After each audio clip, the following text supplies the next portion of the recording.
एक गांव में एक छोटा सा बच्चा था। उसके पिता तो थे, लेकिन माँ की मृत्यु हो गई थी। पिता सारा दिन काम करता और अपने बेटे को पास पोल कर बड़ा करता है।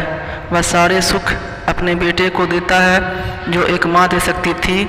उस पिता ने कभी कुछ नहीं मांगा, सिर्फ इतना ही मांगा कि मेरे बेटे को कोई परेशानी न हो। दिन बीतते गए, बेटा पढ़ लिख कर अच्छा जॉब भी करने लगता है और वह शहर में रहने लगता है। कुछ दिन बाद वह अपने पिता से मिलने आता है और कहता है, पापा मुझे कुछ पैसों की ज़रूरत है। मैं चाहता हूँ कि शहर में ही ज़मीन लेकर अपना घर बना लूँ। पिता इस बात को सुनकर बहुत खुश होते हैं। सोचते हैं कि मेरा बेटा है, एक न एक दिन नाम करेगा। ज़िंदगी भर की बचाई हुई पूंजी को निकाल कर अपने बेटे को दे देता है। बेटा शहर चला जाता है और उन पैसों से अपना घर बना लेता है। पिता इधर इंतज़ार करता रहता है कि मेरा बेटा फिर से आएगा, एक न एक दिन तो मेरे पास आएगा ही। जाएगा कहाँ? उसके पास अब कोई नहीं जाता था, क्योंकि न ही अब उस पिता के पास पैसे थे और न ही रहने का जगह था। कुछ दिन बाद बेटा फिर लौट कर आता है और अपने पिता से कहता है, पापा अब आप दादाजी बनने वाले हैं। पिता को बहुत खुशी होती है। इस बात को सुनकर वह कहते हैं, तू मुझे मेरी बहू और पोते से कब मिलवाएगा? बेटा कहता है, बस पापा थोड़े दिन और।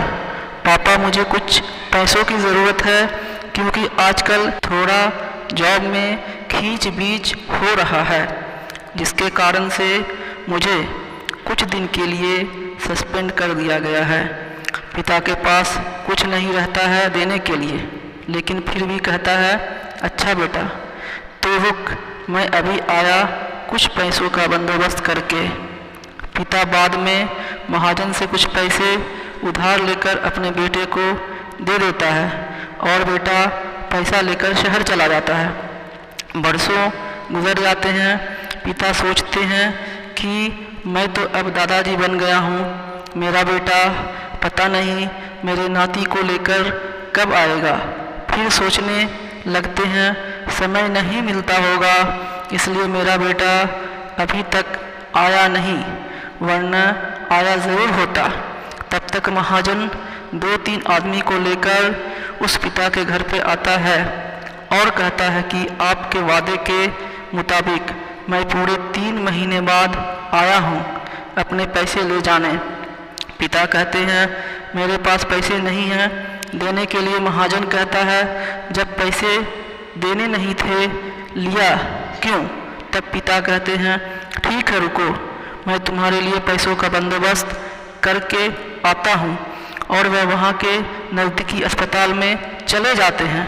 वहाँ जाकर अपना ब्लड डोनेट करते हैं और अपनी एक किडनी बेच देते हैं और उस महाजन का कर्ज छुटा कर देते हैं। किडनी बेचने के बाद उनकी स्थिति और भी खराब हो जाती है और वह उस राह में जी रहे होते हैं कि मेरा बेटा एक दिन आएगा ज़रूर। इस आस में जीते जीते एक दिन पिता की मृत्यु हो जाती है, परंतु उस बेटे को अपने पिता को आग देना भी नसीब नहीं हुआ। दोस्तों, एक पिता की दर्द भरी कहानी हिंदी कहानी को पढ़ने के लिए धन्यवाद।